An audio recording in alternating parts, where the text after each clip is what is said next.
I'd always been really interested in politics, right from when I was in primary school. And because of the family that I'd grown up with and the values that they'd instilled in me, I had always been a Labour person. Here's our sign up list if you want to get our emails. Take a timetable.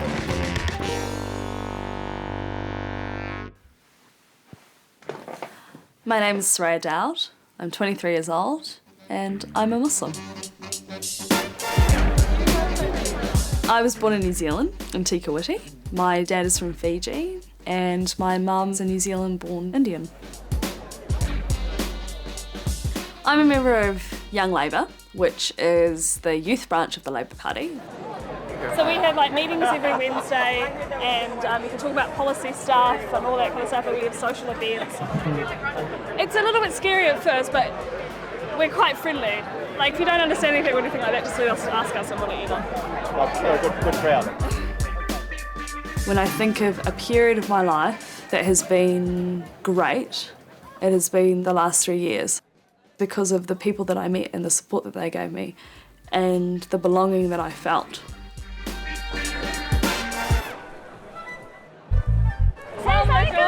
How are you? I'm good. Nice to see you. Yeah, Good. you too. So you're free now for a bit? Can you get away? Yeah, I'll just go get my bag. People don't see me straight off as being Muslim, and that's because I don't cover, but I believe in it quite faithfully. So how's the Labour Party been going? It's been going good, actually. Like, When I joined the party, it was just like, these people get me. They get all the geeky things that I do, and they understand what I'm interested in, and you don't have to justify yourself. You just have to be yourself. Yeah. Are you worried at all, like, to kind of get into that field? Like, how would you cope with something that might conflict with your personal belief as like a Muslim woman? Well, when I was a women's rights officer at the Student Association, it was my first role that I'd been elected to, and the pro-life club, which is the anti-abortion club, wanted to affiliate on campus. So I took the position that I thought was important, and I stood up against the club affiliating, which was what women on campus had told me that they wanted. Yeah. And it became quite tough, and relationships that I had changed. There are definitely people that have made it hard for me to be friends with them because some of those people were Muslim. See, the thing is, like, when I look at you, I think like, oh my gosh, she's so strong, kind of thing. Strong woman. I don't ever want to be a poster girl. That's like my greatest fear. Yeah. It's trying to get beyond that. It's like getting people to value you because you're good. But what keeps me in it every single day is because I'm having fun. Yeah. after over 3 years of being in the party, I've decided to run for youth vice president. Well, I really believe in the values that we hold in the Labour Party. But the change that I want to see is that we have young New Zealanders believing that they can be a part of our democratic institutions no matter where they come from or what background they have. And the only way we're going to do that is by leading by example.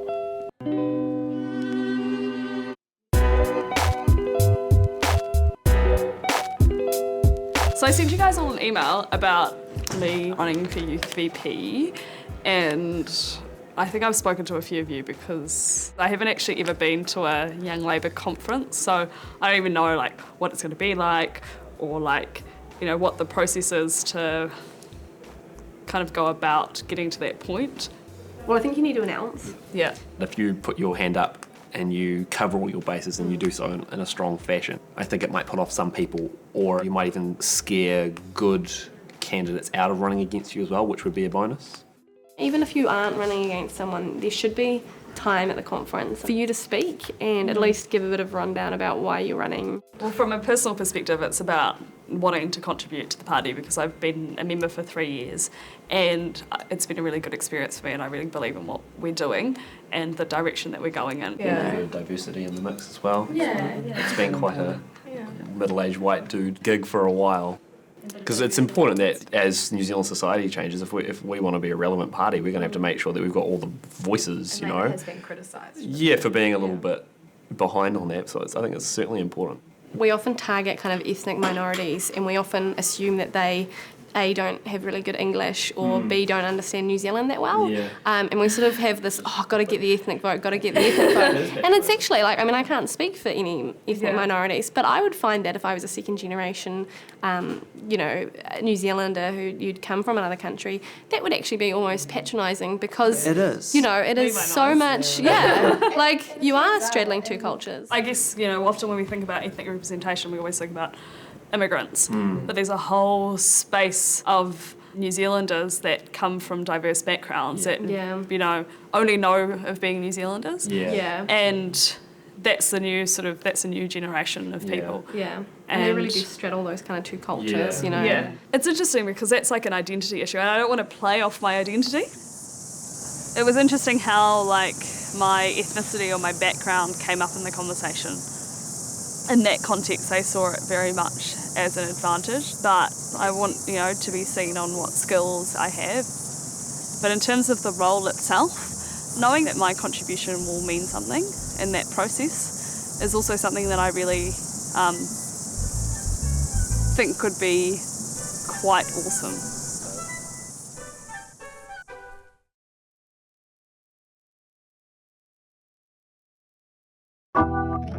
The Young Labour AGM is almost a week away. Currently there's no one running against me for the job of Youth Vice President, but I'm quite nervous about it because I have to do a speech in front of everybody to tell them why I think I'll be good for the role. So we're outside Hollywood Dairy, which is my grandparents' dairy for the last 30 years or so, and I'm just about to go in and see if they're in the shop.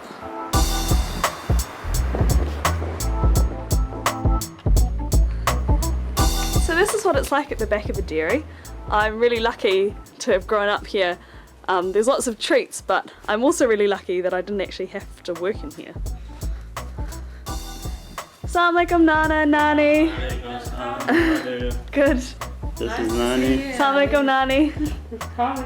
Good. Good to see you. How's your day been at varsity? It was good. I had a lecture in the morning, and then I just had a meeting with some of my friends, my Labour Party friends. Yeah, you're getting into politics, but car dealers, land agents and politicians, they got to tell a lot of lies. And I think you're too honest to have a straight face and tell a lie. You do have to somewhat negotiate lots of different things, and it is really hard because lots of people aren't going to like you. Lots of people aren't going to respect you because you come from a different side to them. Okay. So you've got to be used to the fact that a lot of people aren't going to like you. I think there'll be a few hurdles that will put you in an awkward position. For argument's sake, say your party wanted to lower the age for drinking. I'm going to say we don't drink at all against it. But sometimes you have to go with the party line. Abortion, prostitution, gay, and all that. You'll handle it at the time, but it will put you in an awkward position. Whatever decision you make on any of those issues are always going to be complicated. Yeah. There'll be always issue. Anyway. Yeah. There'll be always issue. And it might be a lot tougher than it is for other people to have to deal with because they don't have to deal with... because they're not answerable. They're just answerable to the electoral, where they come from. But all the 50,000 Muslims will be looking at you.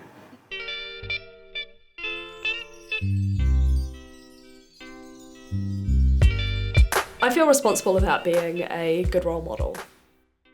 But there are Muslims all throughout the political spectrum. I mean, there are Muslim anarchists, there are really conservative people, and there are really economically right-wing people, and I don't understand how that happens, but it does. And so there will be some that will agree with my politics, but I don't expect people to agree with me because we have a similar religious background.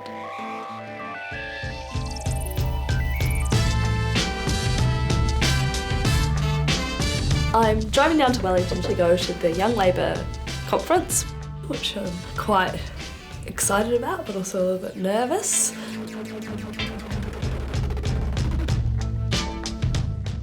In the last week, some things have changed, which have been quite interesting. So a new person has sort of entered the race and caught me a bit off guard. That also means that we're going to have a contested election between me and the other candidate.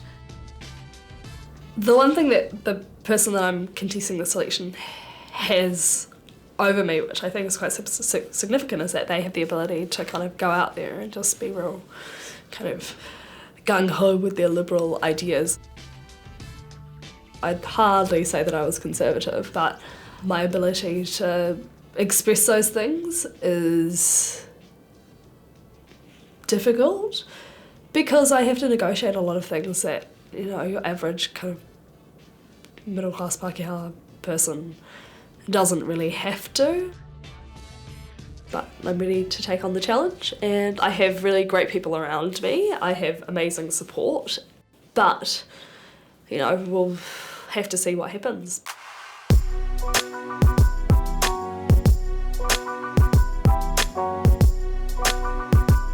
This Sunday was hellish because I got that phone call with somebody saying that they've done the numbers and I was going to lose, and that given that I was going to lose, to save face or to not to prevent any kind of drama, I should consider pulling out. Well, I got the same phone call saying that even on 2/3, that if Young Labour decided to have a 2/3 threshold for electing, giving the endorsement, that you were going to lose that. And there's just no way that the opposition's going to get 2/3. And there's a strong possibility neither of you do when you go on to conference. So all this alarmist talk of you dropping out is completely unfair. There's intimidation as well, like unnecessary intimidation for people that... It's bullying even, one could argue. Why do we put ourselves through this? I honestly don't know. Because we believe in social democracy, that is why. And I think looking back, had you announced earlier, I think this process would be a lot easier. Yeah. And we wouldn't be sitting here having this conversation. You would be Youth VP. Thank you so much for everything that you've done this week. You're welcome. We share a lot of things that are important. You know, we understand where each other comes from. You know, we're not kids from privileged backgrounds that just kind of get into politics because it's fun. We live it and we know all this stuff. Absolutely. And why having a fair New Zealand matters. And that's more than you've done more than I can ever ask. Look, you're more than welcome, and I'm really happy that I've been able to help you and assist you and support you, because I think that you would be by far the best person for the job. And you're right, we do share a lot in common in terms of our backgrounds. And not everyone in Young Labour, in fact, there's very few of us, I think, that can say that. I'm feeling nervous about the opportunity to kind of stand in front of a whole room of people and talk for 5 minutes is quite daunting. But hopefully I'll do it all right and I'll come out stronger.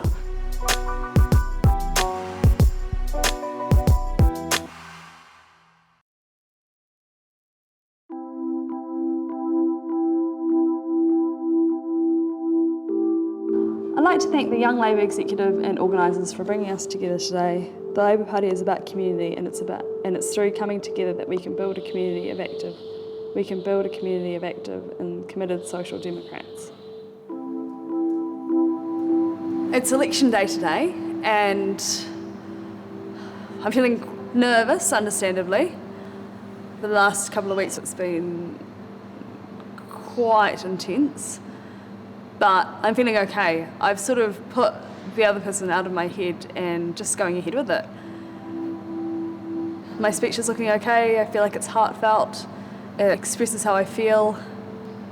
The rest is up to the people on the day.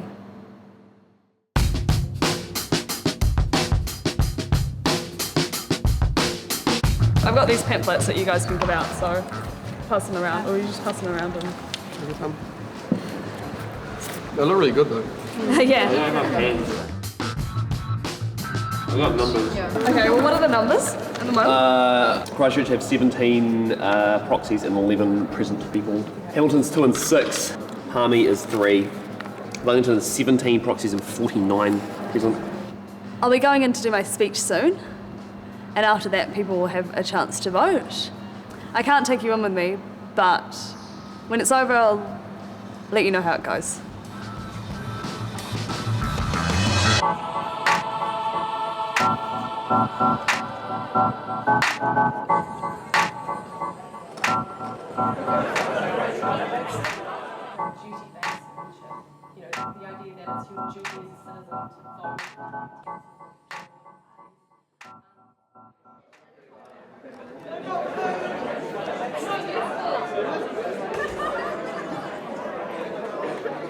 It hasn't happened yet. We've broken for pizza, so I haven't done my speech or anything. But it kind of feels like I'm in a room where there's like a few Māori, one Pacifica person, and everybody else is white. I feel like I'm standing in Epsom or Taranaki King Country, like just with no chance in hell. Because I won't get what I'm trying to say. Well, I'm gonna go eat my pizza.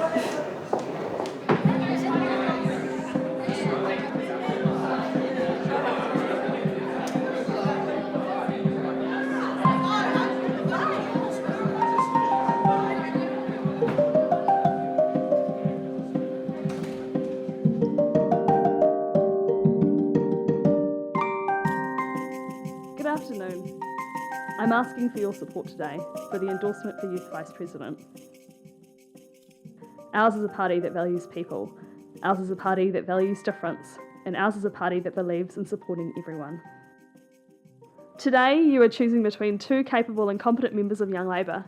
Therefore, this endorsement isn't a question of competency or skill. It's about the change that we want to see in the Labour Party. Now is the time to be that progressive change we want to see in the world, to choose a candidate that is different and to support a candidate who has a different life experience to what we've seen in Labour Party politics before. My life gives me a different perspective. My ideals, however, give me a common cause with all of us. I'm asking for your support. Thank you.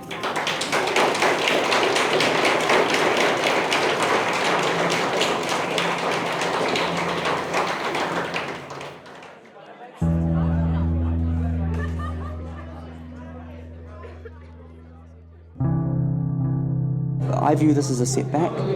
It is a setback, but it's certainly not over. You know, I had real hesitations on putting myself forward, and it's like, but I did it because I believed that I had to do it, because, you know, in that room, there was no other ethnic or Pacifica woman in that whole room. There was not a single person of that at all.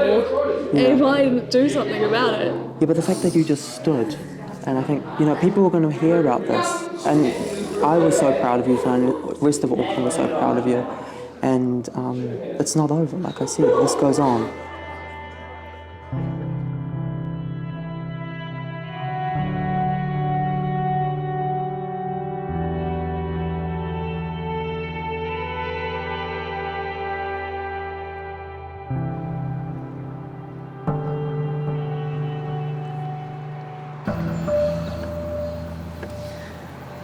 So it's the day after the election, and I think last night was probably one of the toughest nights of my life. The day was excruciating, and what's really interested me is what people have had to say about the decisions that they've had to make. And by and large, I've had people say, "Oh, Soraiya, we think you're really amazing. You're really awesome. I'm glad you stood. You're a real asset to Young Labour, but we don't think you're radical enough and you're not necessarily going to represent our views, and so therefore we voted for the other candidate because we can trust that he'll represent our views." And that idea of being radical and sharing politics has come up quite often. And it's a criticism that I've got from other parts of the left as well, in terms of not being radical enough and not standing out on the edge enough. Well, I'm standing out on the edge as far as I can, because a white man has the freedom to be much more radical than a Muslim woman does.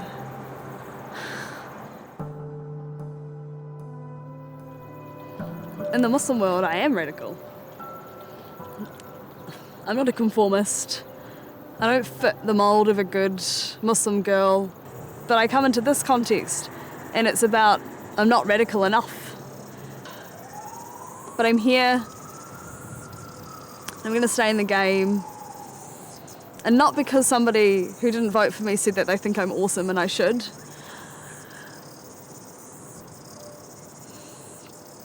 Because I'm here to change things.